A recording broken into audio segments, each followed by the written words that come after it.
The Dallas Famous Podcast is supported by the Mullen & Mullen Music Project. The Music Project was created by Mullen & Mullen Injury Law Firm to champion the independent music scene in North Texas.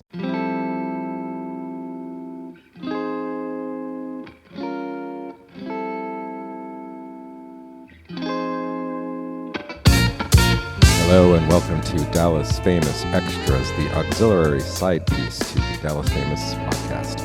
I'm Andrew Sherman, your host, and this week it is one of my favorite Dallas bands, Electrik Ants. We've got Dylan Collins and Mike Maschmann from the band. We are pretty familiar with each other, and it gets silly, which is not something that usually happens. I would like to thank them for letting me come over to the lab. We're also talking about their live stream live from the lab every other Tuesday. So anyway, here it is. Take a listen. I think you'll dig it. And without further ado, it's Electrik Ants. We are back. We are actually at the lab with Electrik Ants. We've got Dylan and Michael, like Dylan Collins and Michael Maschmann. And we are going we're going to get to know the Ants. If you haven't noticed, we've got a new theme song this season, and it is the Electrik Ants song. Yeah. Let's just start by saying that your band was the first photo I ever had published anywhere.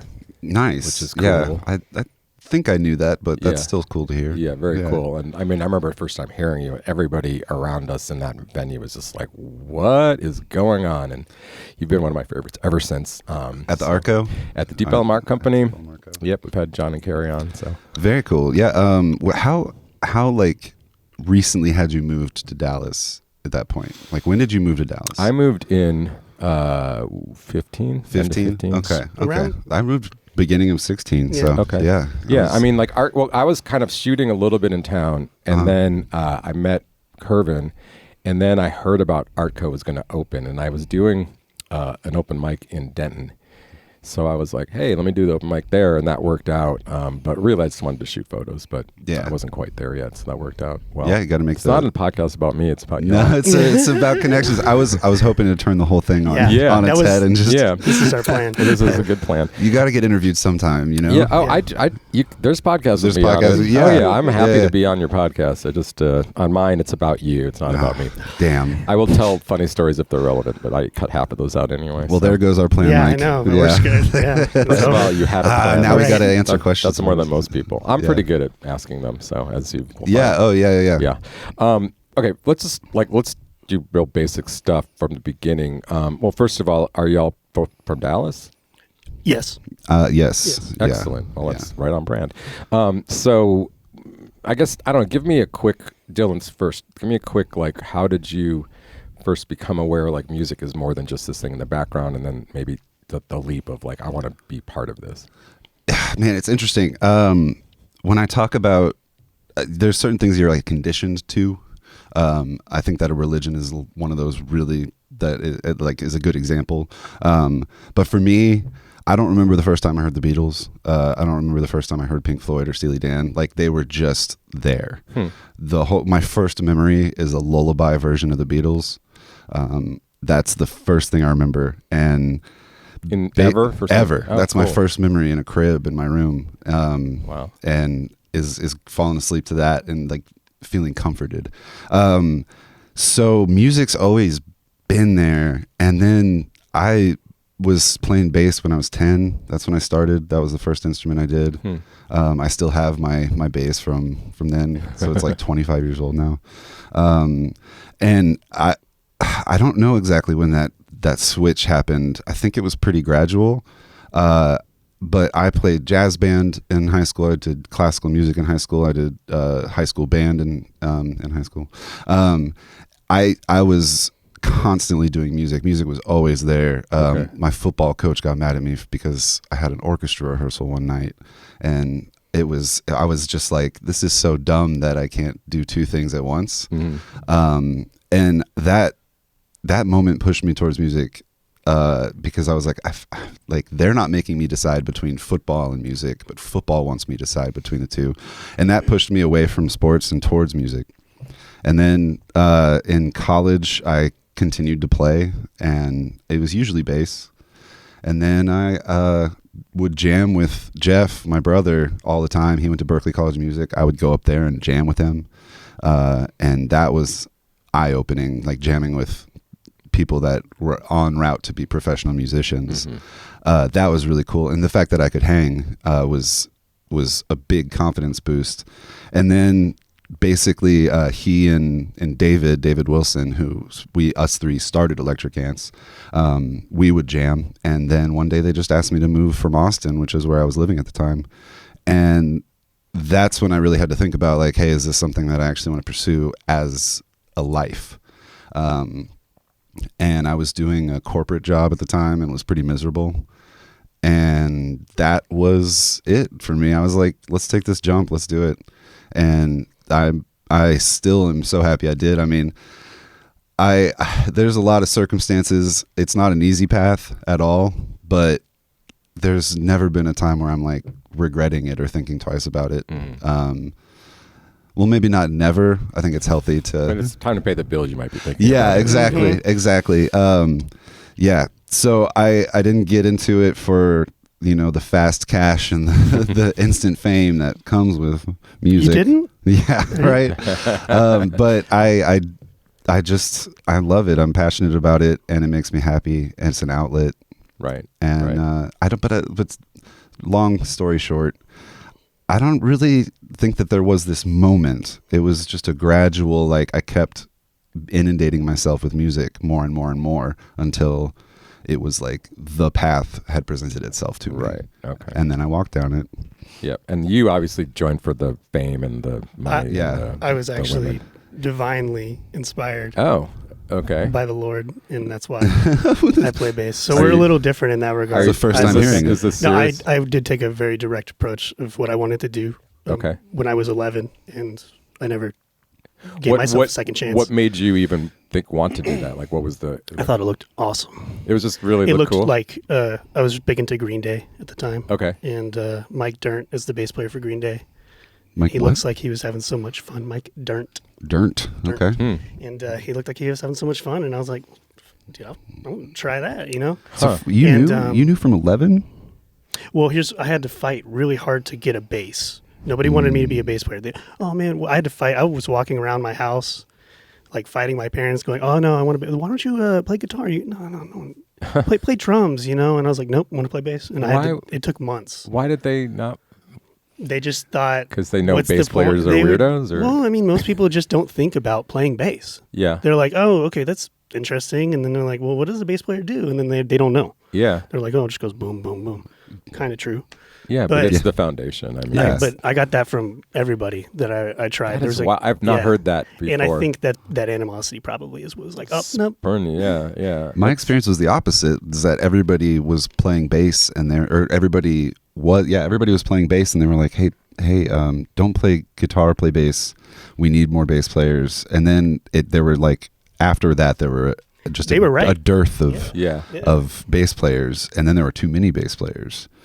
I've never experienced too many bass players. Yeah. I mean, bass players and drummers are always the hardest. There was a weird culture in my high school of like, being a bassist was cool. Wow. Yeah, it was weird. That's insane. That is It was like, who's the best bass player, and then we would have bass offs and stuff. Wow. Yeah. Bro, North Plano, right?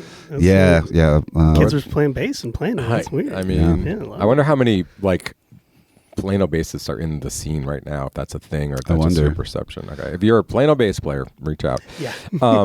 So I'm surprised that Green Day, because I know you're a jazz guy too. Yeah. So when did the jazz come in? Yeah, me too. Not Green too far. Day. Not too far. But I started playing by ear a lot, and I would sit in my room and do it all the time, to the point where my parents were very concerned about I was putting so much energy into it, and they were like, "What's going on?" I never see him. He doesn't plug in the amp. He just sits there all night and plays. Right. He's failing.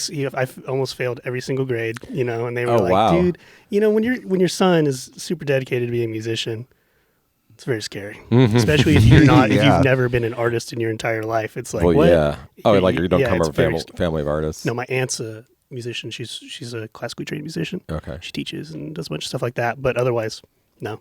I don't want to embarrass you, but I do need to stop for a second and say that you might be the best under the radar bass player in Dallas. I can't tell you how many Preach. times. I can't tell you how many times I've been at shows, and I'm like, because I'll be paying attention, I'll be shooting, and then maybe when I stop shooting, I might tune out for a minute, and it's always your bass line. I'm just like, what is he doing? And it's I love it. Well, thank you, and that's my goal. I'm the type of person, I'm sure Dylan will attest to this. My personality is very much. What word are you looking for there, buddy?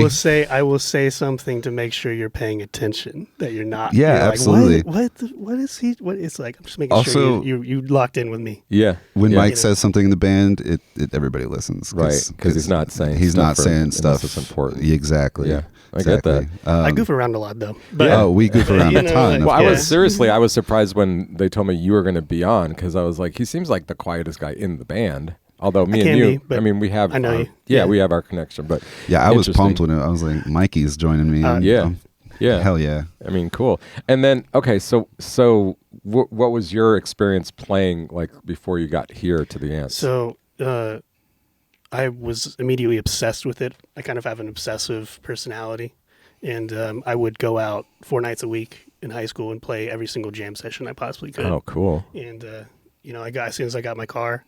I had a car when I was a freshman in high school, so I just took off. What?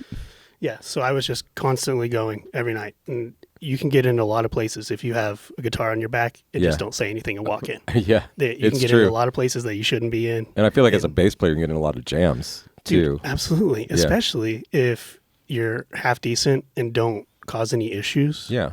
And ask right questions. Yeah, they'll beg you to come back, because especially the bass player, because he'll be going, I get to go hang out in the back, and this kid will play all night. Yeah, exactly. Which is, now I'm like, this literal kid. Yeah.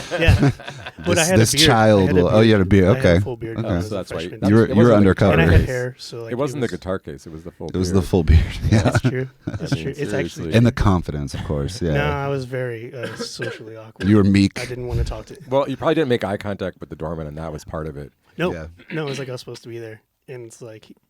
It's the same thing. I don't know if you've heard this, but I've seen videos where like people, if you bring a ladder to an event. Oh yeah. A hard hat. You can get a ladder. Vest will get you anywhere in America. Yeah. And you know what? I didn't think about this, but if you had the ladder at the show, then you could get the best view as well. Like, I bring a clipboard to places and I just start pointing at things. I bring a ladder and I set it up and start fixing lights during shows. Wow. And like actually just watching. Yeah. Right. But you're really fixing lights. So yeah, I am, and they do owe me money at the end of the night. Exactly. In fact, you're getting paid to go to the show. Yeah, exactly. Perfect. It's a loophole. But so I guess another, like, maybe let me rephrase that question. Like, were you in bands too? Like what? Like, I would just do session stuff. I would just play with random people. What was your first band then? I would jam with kids in middle school. We never like formed bands or anything. Okay. We were just kind of experimenting and playing music together. But what was your first band? I don't. I'm trying to think. Was it man. the Ants? Was it something before the Ants? This is a good. I'm No, like you put 'em going on the back. spot. I'm going back in my musical history, and I'm like, there's so many. See, instead of planning on blurs. how to get one over on me, you should have been remembering your remember childhood. your past. I can't. Yeah, no, trust me. Don't ask me any questions either. Yeah, no. I was like, well, it's like, what's it's my a blur. earliest childhood memory? I don't. I see photos of that. I physical photos that are real. That I'm like, oh no, I don't remember that either. You know. It took me a long time to like unlock that memory of the Beatles thing. It wasn't like I always had that. There was one day I was like, oh my god, wild. Yeah. Huh. For sure. My high school band. I'm actually proud of this name. Caulfield. I always liked that. Nice. I always liked Caulfield. Yeah, that sounds about right. Yeah, that was a fun one. That was my first band. You guys went to Germany? We did go to Germany. We won a Texas Battle of the Bands. Wow. And got to play at the NAMM Music Messe in Frankfurt, Germany. When I was 17. You're on bass? I was on bass. Yeah. Were you singing back then? No. I did do a freestyle the day before our big show in Germany. We had like a little show, and I did a freestyle on the mic, which was the first time I rapped in front of people. It wasn't good, what did you ask? When did you like start singing or rapping or both? Once I moved back to Dallas and started with Jeff and David. Yeah, I had been writing. I had been making songs like when I went to Berkeley, or not when I went to Berkeley, but when I went up to Berkeley to visit my brother. he would fall asleep and I would stay up like all night because he had a Mac laptop and I could do GarageBand on it. And so I was just GarageBanding like crazy. And that was my first introduction to like the production software. And still one of my favorites. I love GarageBand.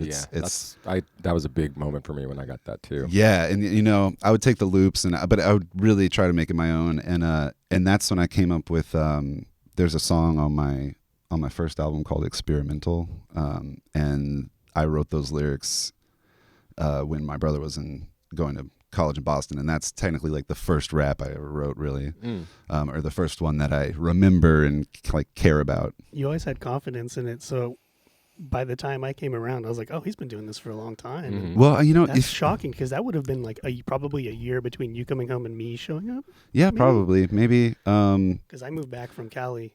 That Deep Ellum Art Co. show was 2018. Yeah, that sounds right. Yeah, and so I moved back in 2016. We, like the three of us, David, Jeff, and I, we made an album in that time.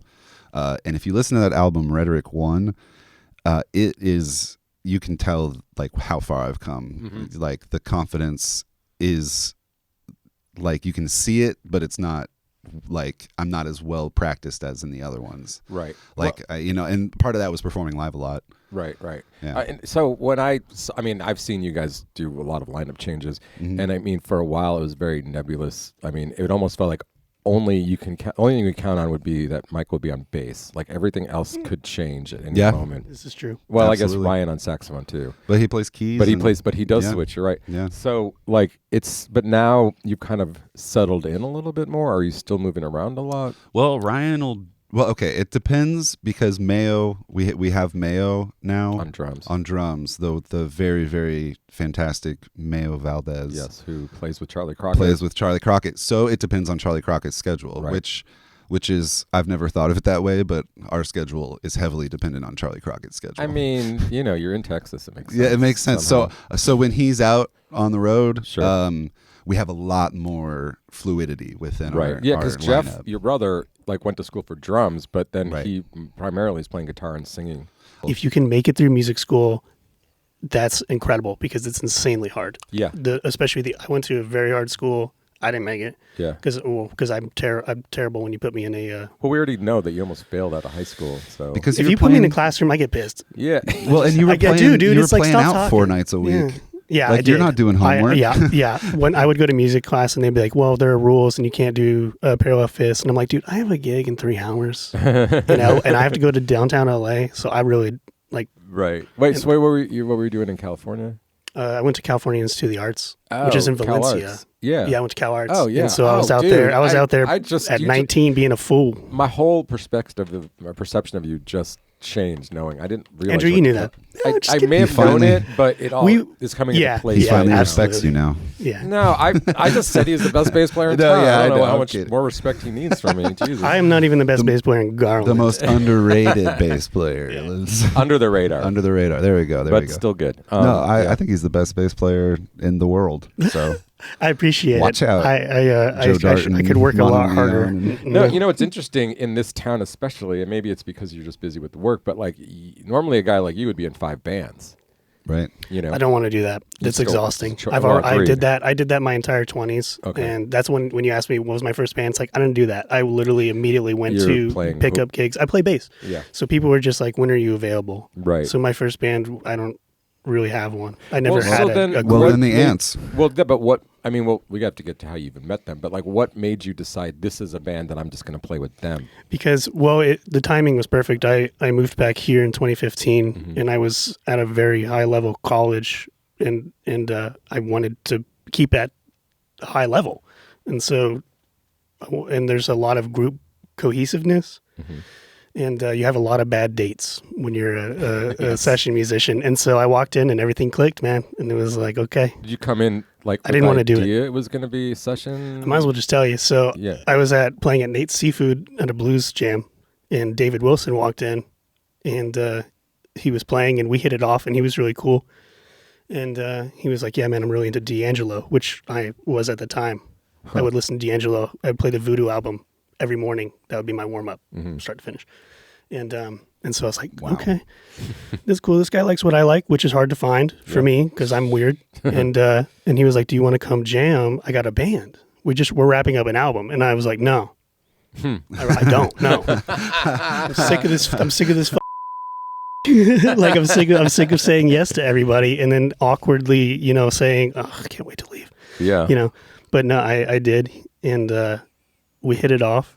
We jammed once and the Collins bros, and then I moved in. And then he just moved right in. Wow. But it was funny because we jammed, and it was a great jam. And Jeff and Dylan got into an argument like really quickly, which I didn't know they were brothers. And so I was sitting there like, okay, dude, I don't know if I can do this because it was quick. Like it was the way you talk to your sibling, right? I didn't know that. And I was like, dude, these guys are hot. They're hotheads. I don't want to mess with this. Right. And as soon as I found out they're brothers, I was like, oh. That makes total sense. Even better, because they can really communicate. Brothers, and I had undiagnosed borderline personality disorder at the time. Like that'll do it. That'll make you like, crazy. I'm surprised I got anything done. Wow. So yeah. It was a great time period. Now it's under control. It was a great time period in all of our lives. We had a great time. Yeah. Mike, will you attest to now that I've dealt more with mental health issues that rehearsals have gotten better? Do you think I don't think that they were ever okay? But we used to butt heads more, Jeff and I at least. Maybe. Yeah. I think no, never mind. Never mind. No, you still suck. It's fine. No, it's fine. No. Rehearsals are still terrible. I have never had like a eerie feeling about working. Okay, he wouldn't be here. Well, but I feel I understand. Like you could have literally looked at him wrong the first day. He would have left. Like that's true. Must be, I was on edge. I was waiting. Yeah, you must be all right. And the whole thing was always that I was just super passionate about whatever direction we were going. It was always you would on get emotional topic. about the songs. Yes. Yeah, I can relate to that. I would Like, overreact to stuff. Yeah. But it was always with the intention of, hey, let's make this the best that we can. Right. Any sort of argument we've ever had in Electrik Ants, it's always that. It's never personal. It's always like, no, I just think that things should go this way, and that's it. And you everybody are gets an passionate. interesting group of guys. Like very, like it makes sense that's but very true. hard-headed. Wait, one more question about this. When you were you playing bass? Like as this bass player showed up, the only thing you played is bass. Like what? Why did Dave even invite you to? I the played thing? bass on the entire first album. He I always did. forget that. And I forget that. Oh, there's one other thing I left out was the reason that I did come to that jam was because you guys had wrapped up that album, and David was like, "Let me send you a couple tracks. Here's what we do." Okay. And then I heard African Waves, and I was like, "This is amazing." And so I was like, I got to meet these guys and check out what's going on. Okay, that makes a lot of sense. That really dialed me. That sold me. The story makes more sense now. I forgot about that. Like, because like again, like people will hear in the episode, but also hopefully check you out after. But it's not like other stuff, in my opinion. You know, the sound, and it's all you guys are doing unique things together. You know. Yeah, that first album is really different than anything that came after You've it. evolved, yeah. Yeah, for sure. Well, that was a whole album, not with a band that is performing live. It was all a studio album. Right. It was all a studio album without thinking once about performing it live. We weren't like, hey, let's consider the live implications here. In fact, we fought against that a lot. We're like, well, this will be hard to play live, but who cares? Who cares? Yeah. We'll figure that out later. And no saxophone on that album, which is wild. No sax. There's wild a lot of things. There's no DJ. No DJ? Yeah. No still do up in there? So Ryan Dahir, who plays the weirdest sounding sax with his pedals, it's awesome. Somehow, maybe the most under the radar sax player in Dallas. Well, you know, when I met you guys, he wasn't under there. He was playing with a bunch of people, and I was like, people who know. Yeah, but I think he was putting himself out there more too. Sure. But you know, I was just like, well, I hope you can keep him because he's in 5 bands, but you did. Now you're the only band he's in as far as I know. We really hit it off with Ryan. Our personalities really mix. All 4 of us, we have a great band rehearsals, and then of course when Mayo's here, all 5 of us. Mayo's a joy. Great. Mayo is so easy to get along with. We're all really, really close friends. Yeah. And we all really love each other. I mean, so we're able to have serious conversations very, very casually, and we know. I think that like I'm always in the best mood when I see you guys because this is the best part of my life. Everything else is like a slog that I have to get through. But you know, when we all in here, we know 100%. everything's going to go well, and everybody's going to execute as well as they possibly can. Yeah, they're going to execute us. And if as well not, as we're they just can. going to. Yeah. If not, Got we're going to him. be. Got him. But it's true though. I mean, like Yeah. I think that's our truest. Yeah, no, you're superpower. 100. Yesterday, I mean, Tuesdays have become a highlight of the week, which is, you know, who can say that? And like yesterday when they all got here, it was just huge hugs for everybody and just like, oh man, I'm so happy to see everybody. And, Right. and that's really cool. that's very cool. It's love. Yeah, I don't know. I mean, I've known you now so long. It's hard for me to say because I feel like if you didn't know you guys, you'd come to the show and you would get that familiarity, but it's hard for me to say because it's always been there for me. Right. But that was a good segue that I just totally stomped on. But let's come back to Tuesday because we're here at the lab and you do live streaming from the lab every other Tuesday. Every other Tuesday, and often on those off Tuesdays, we'll have something now. Okay, cool. Yeah, we'll either do a DJ stream or like a rehearsal stream or something. Yeah, and it's a really cool stream for a number of reasons. One is because there's like many cameras and there's like there's somebody that's what's your I forget his name, your engineer. Adam Sadelsky. Yes. I know. Yeah. Sorry, Adam. Yeah, but he's like back there and he's producing and directing Killing it, yeah. the actual feed, and there's more than one camera, so it's not just like static, boring stuff going on. There's trippy stuff that fits the music. He does so much. He also is our liaison to the Twitch world. Right. He is the one that was like, hey, you need to be doing this, you need to be doing this, you need to be doing this. This is how this works. How did you connect with him? He's This one guy of my right here. old friends. Yeah. I don't even actually remember when I met Adam, but it was probably in high school. I'm just going to stop you right now and say we no longer trust anything with your memory. What? Yeah. You don't remember anything. Do y'all have like a phenomenal memory? You guys are dude. If you're a creature of the night, it all blurs together. Am I wrong? If I'm not smoking, I'm remembering. Okay. I don't remember anything. Anyway, you don't remember. I lived where, in but LA for a while. So did I. Fair. I mean, it just fogs there out. is The smog a got few you. It years does. that are missing. It's true. Anyway, go ahead. Adam's one of my close friends that I met probably in high school, and he's a good engineer. And Probably. in I high don't school. know. You don't Oh, it's good remember. enough. Oh, No, my it's good God. enough. Okay. Let's just okay. keep going.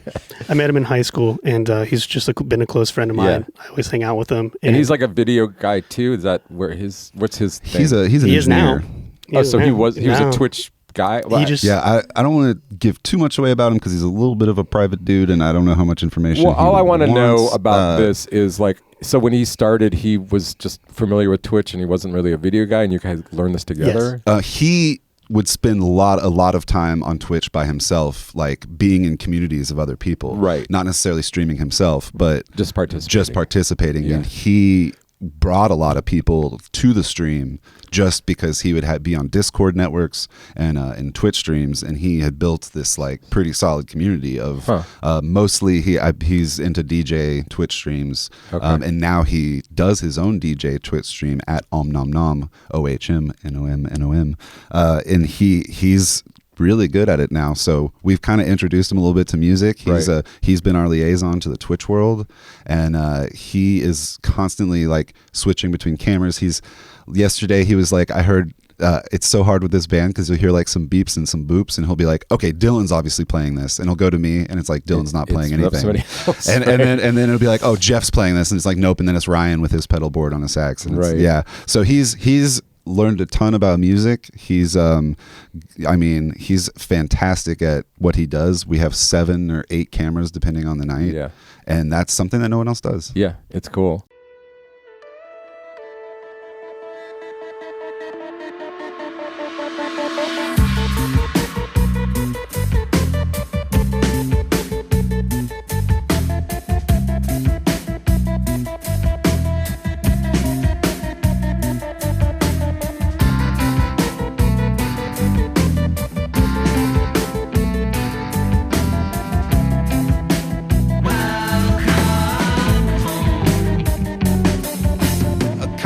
Of the constellations, the cost of life is consternation, agitation so temporal, time itself ephemeral, in general, the relevance of elegant intelligence, the mineral, the elements, the eligible evidence, society of sediments, macroscopic view, aggravated faculties facilitating views, the hope in life is rude, no operatic tendencies, and vengeance has a penchant for your distant dark energy. Oh, mercy, mercy me. I love you, yes, I love you, but the peril is extreme. I'm burning, oh, yes, check the third degree. Honestly, yes, constantly, my soul keeps furthering out past the past. It's the planet of past, it's the now and the last, both the self and the mass. Better than the best can be, constantly festering, finessing, presaging the rest in peace destiny.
Watch rolling, everything's forever, all your time is stolen.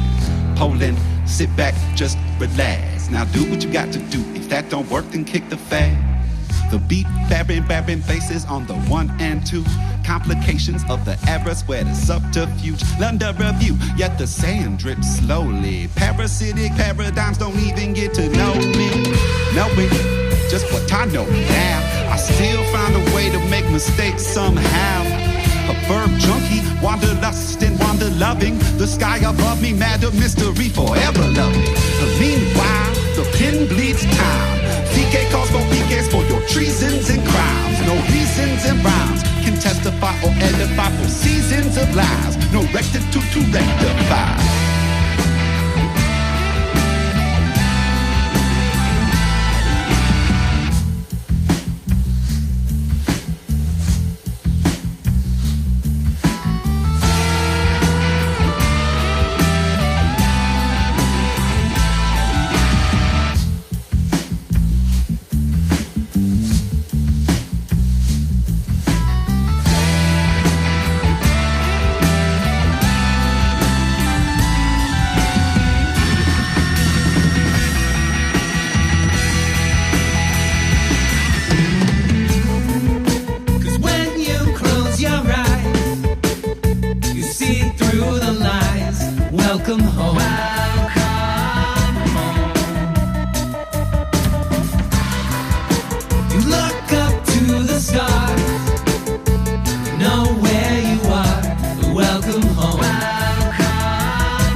because I'm so familiar, like we didn't even talk about what your music is. I know for years it was like trying to find a name, like a genre or a comp. Yeah. I think you guys, what did you land on recently?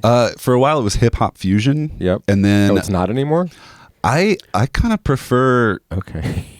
You know, we don't know. Well, because hip hop fusion's not a thing. Well, you're like first of all, you got to invent a genre with what you're doing. I feel right. I almost put us into like funk rock. Funk rock. Yeah. To make it easier for like, because that's an actual genre that people can latch onto, right? Instead of hip hop fusion, which people aren't like Googling hip hop fusion. Yeah, Sure. it's like people ask you all the time, what kind of music do you play? Yeah. And you're like, you just start naming things and then they glaze over. Right. When I had my band, I came up with modern retro. Modern retro. I like that. Yeah. That is the oxymoron. Yes. Yeah, it's good. I like Interesting. that. Indeed. Yeah. Okay, so something else that's interesting is your hip hop style. Mm-hmm. And your lyrical content for that matter. I feel like I don't want to say Red Hot Chili Peppers, but he's like the only rapper the comp. That's the closest one, but it's kind of an insult to you, I feel like.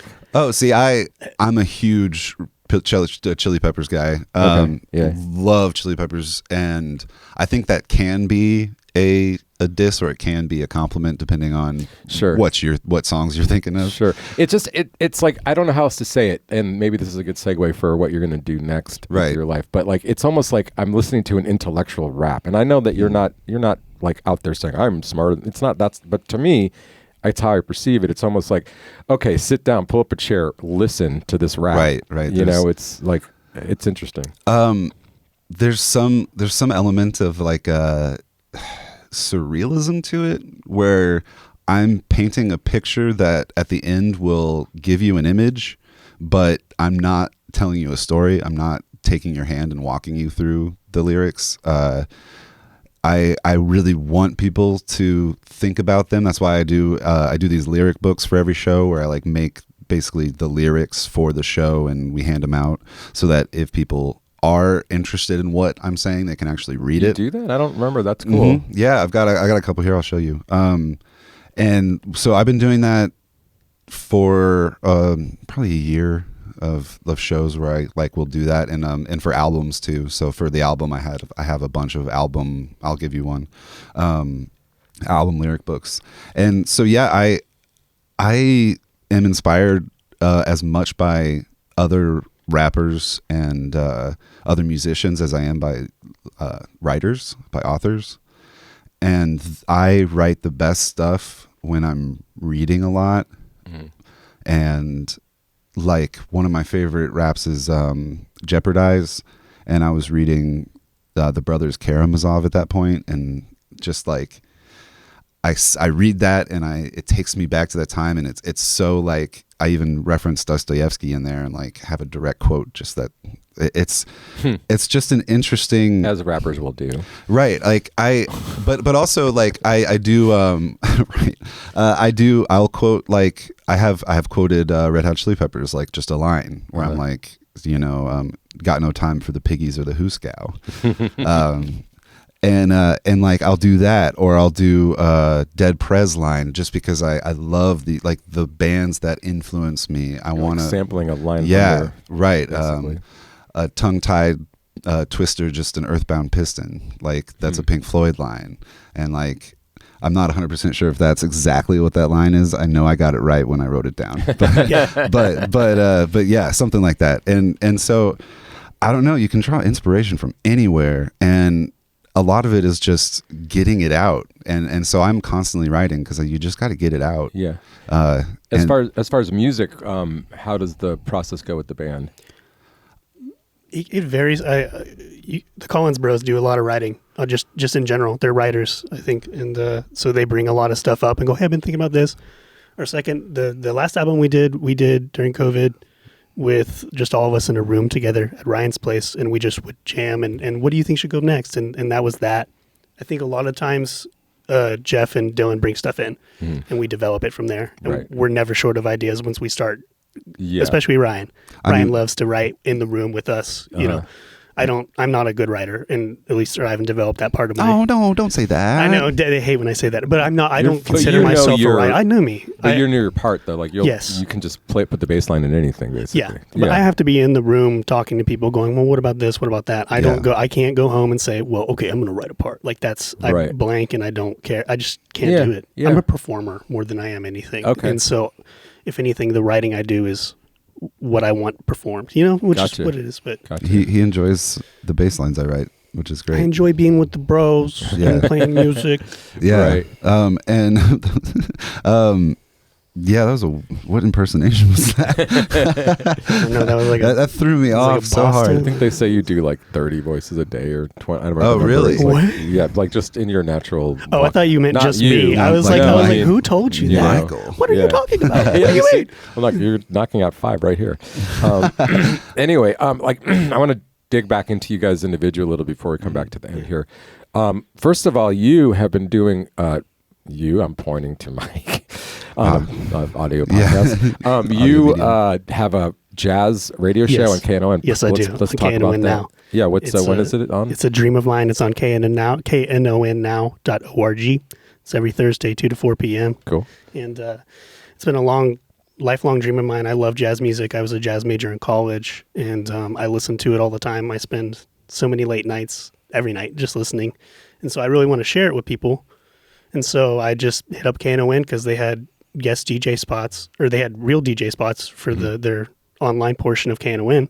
And so I just sent in a resume, and they said yeah, because they didn't have any jazz spots. Jazz is not a popular genre, and it's less and less popular. Oh no, Yeah. don't Well, say as we get away that. from On the it. radio, Yeah. not a lot of jazz, bro. Wait, so you said you were a jazz major, but earlier you said you were a performance major. I was a jazz performance major. Okay. Yeah, there's. I was a you know, BFA. Okay, I'm just trying to keep them honest because Absolutely. I don't know. Well, people, the inquiring minds want to know. yeah, Absolutely. I was just Yeah. making sure that everybody I out was there. performance. I want to go all the way back, not because that gives me another like. So you were into Green Day, but you said you got into jazz at the same time. I guess it makes more sense. There's not really like rock bass at school. It's like it makes more sense to do jazz performance and jazz. Yeah. We didn't have really a jazz band until like my senior year of high school. Mm-hmm. I've always had my parents have really good taste in music, and it was very like a lot of Motown, a lot of groovy music, a lot of funk, the Ohio Players, stuff like that. And I kind of found jazz on my own because my sister was into like the Glenn Miller band and stuff like that, and I just took to it. And I would listen to it on the bus when freshman year, and I was like, man, whatever these guys are doing, that's what I'm going to do. And that was it. It was like, So that was even more influential than Green Day or like a rock band. it just took off. Yeah. You know, I think Green Day with their like 3-chord songs was a good start. There's like And more to then- jump into with the jazz. and Yeah. I'll tell you what it was. It was Green Day, the Red Hot Chili Peppers, and then they had their jazz influenced me, and then yeah. I just scaled up Yeah, from there. that makes sense. Okay. Yeah, Flea has a jazz album coming out. Yeah. Yeah. And he's always been a big advocate of jazz. He has a documentary with him and the late Chet Baker. Oh wow. Yeah, of them running around Los Angeles and they're just doing drugs and hanging out. You know, and they got like caddies with like 2 chicks, and it's Chet Baker, and he's all like old and grizzled, and Right. it's awesome. I got to check that out. Yeah. Yeah. He's a good dude. Also, Dylan, I just heard on the phone before I came over here that are you applying to law school? You're going. I'm heavily considering law school. Considering yeah. it. I'm gonna take the LSAT in September or October. Wow. Yeah. And music law. Music law is the name of the game. Yeah. Yeah, and I would want to help people Right. in similar positions with like potential contracts, making sure they don't get screwed. Yeah. Yeah. There's not enough of that. Not yeah. at all. Yeah. Yeah. Like I read Donald Passman's book and that kind of inspired me. He's got a book about music law that's really, really comprehensive. And I was like, I could totally do this. Like, Interesting. Yeah. I mean, yeah. Well, let us know. Like, keep us informed on that. Like, absolutely. If you actually get into that. The plan, I've taken the LSAT before, after college I took it, or I took a practice one just to kind of see where I was at, and I did really well. So I'm hoping to do even better, to practice, to study for a good 6 months and see what's up. So was it in the back of your mind kind of always? It's always been there. The law school, the test is like, I've always been good at standardized testing, and the law school test is lots of critical thinking, reasoning, logic, which is right up my alley. And I had fun with it, so I was like, let's do this. See, we are opposites in that regard. Yeah. Yeah. Super unique individual. Yeah, I'm gonna light the building on fire if I have to take a I standardized mean, test. hearing about it is hard. But I was super burnt out after college, super burnt out, and what were you studying? I was a rhetoric and writing major at UT. Oh, okay. Yeah. and a French minor. And I basically, I don't know. I lost what I was going to say. Well, because we were laughing at the fact that at your French minor. French minor really got us. Who cares? Yeah, ridiculous. I mean, how's that helped you in your... I did a French rap yesterday. Yeah, oh, it killed. Yeah. Okay. Yeah, so, yeah. I mean, do you have like people in France that are paying attention yet? I have at least one. At least one. That's how it started. That's the start. My sister-in-law's brother. Okay. He actually read the rap and made sure that it made sense to me. I was really, really close to a double major in French, and that's why the only reason I say it. You just love the language. I love the language. I took it for 14 years. Okay. I'm a big fan. I still tell myself, and I don't know if this is true, but if I spent 3 months there, I'd be fluent. So I like to think that, but who knows? Cool. Let me get back to the live streaming a little bit. One cool thing about the live streaming is you have like a who's who of Dallas musicians come and join you. So like, let's talk about that a little bit. Like, and also I know you have future plans with that. Sure. Yesterday we had Jake Diaz on, very, very talented saxophone player. I did not know him. Who's he? He said he moved here a couple years ago from Milwaukee. But is he in bands here? Or? He's been jamming a lot. Okay. He was at Dope. I met him at Dope Ellum. Ah, gotcha. And actually, I'm gonna have them on. Yeah. Get Ayrto on. That'd be cool. Yeah. He plays both drums and sax, which is and does both well. And so I was like, this is a perfect guy to have on. And I met a couple people through Dope Ellum that we've had on the stream. Cool. Pierce and Maverick and Maverick. I mean, Snipes. Sure, and he's been around the scene. I just happened to meet him at Dope Ellum. Sure. Yeah, but you've had other like regular. We had. I mean, Neely. We've had Cam McLeod on. We've had Stan Francisco. Before Mayo was part of the band, he was a regular guest. Chill, the drummer. Medrick Greeley, Evan Lamb. Yeah. We had all of Mojo here once. Oh, cool. I think I played drums on a Thanksgiving stream for one song. Oh yeah, I wouldn't be surprised. I do remember that. That's right. Probably my last time I played drums was here. Actually, we'll have to get you up here sometime. Yeah, well, maybe not on the stream, but I'll just jam with you guys. It's kind of like you can come and jam. Yeah, I don't know if I want to be like it's a little pressure, but Ravs, can't forget Ravs. Oh yeah, Ravs. Yeah, a lot of people. And so I mean, Tito. I did an article about this for the Observer, so if you haven't read it, you can. But like I remember from that that you were talking about like you're hoping to have touring musicians stop by, but like this whole idea, I think a lot of people would assume it was because of COVID, but this idea was before COVID. It just didn't really come together till after. Right. Yeah. COVID forced our hand. Really, we were like, okay, now this is the only thing that makes sense. This is the question I didn't ask. Why? Because before COVID, when COVID hit, obviously, but before that, why did you want to do a stream as opposed to just live shows? I mean, for the same reason that it was during COVID. It has a much broader reach. It has that potential for global reach. Instead of going out to venues and trying to attract people to those venues, you create a venue and you have people come to you. And it's easy. It's easier for them. And this is a day and age where that's unfortunately a part of the equation is like, what's the path of least resistance? I'm going to take that. And that's why we have multiple cameras, is it creates a better environment, but also it's good for the attention span.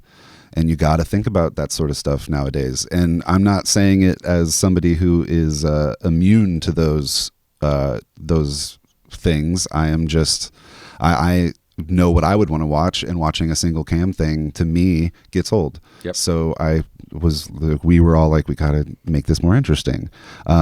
And we do still have this dream of touring bands coming around.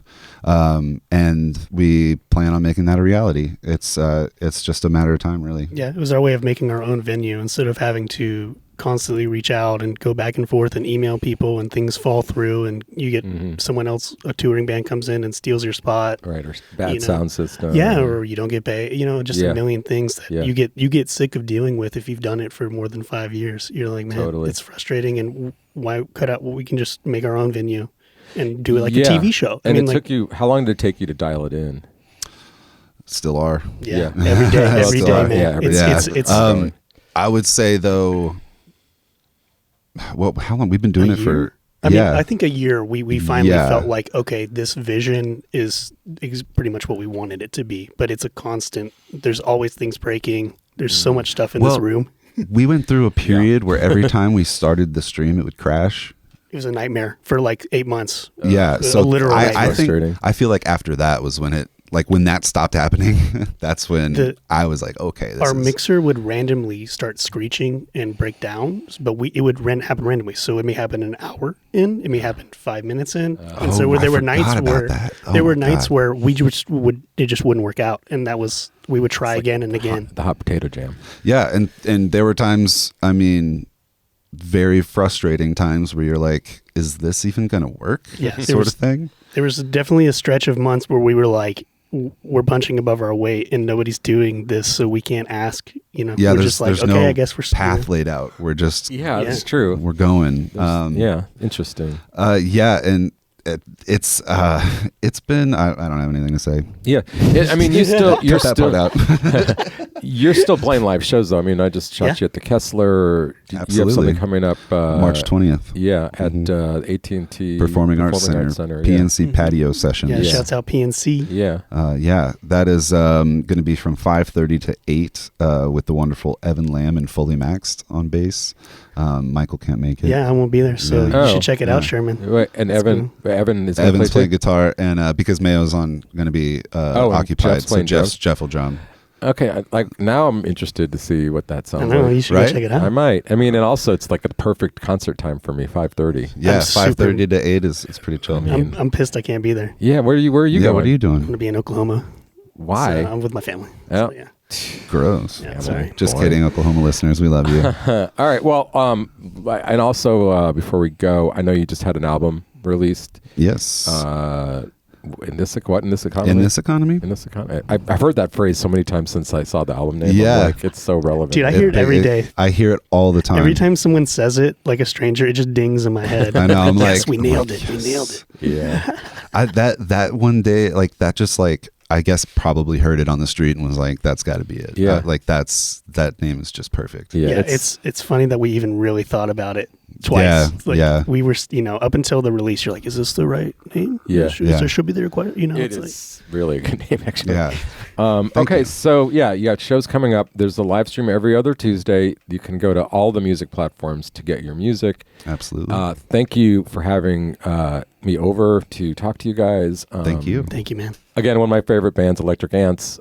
So check them out. We have all the links in the show notes, and we will see you next time. Thanks, guys. I'd like to thank Electrik Ants, Dylan Collins and Michael Maschmann for joining me today. They do their live stream live from the lab every other Tuesday at 8 Central. That's twitch.tv/Electrik Ants, electric with a K, not a C. Thank you again to the Mullen & Mullen Music Project for their support. We've got a link for them in the show notes. Thank you to the Deep Ellum Community Center for letting us record their theme song, The Place to Be by Electrik Ants. You can catch the Dallas Famous Podcast every Sunday at 1 o'clock on Deep Ellum Radio, and then Wednesday on all the podcast platforms. Please like, subscribe, enjoy, share, all the good things. We'll see you next time.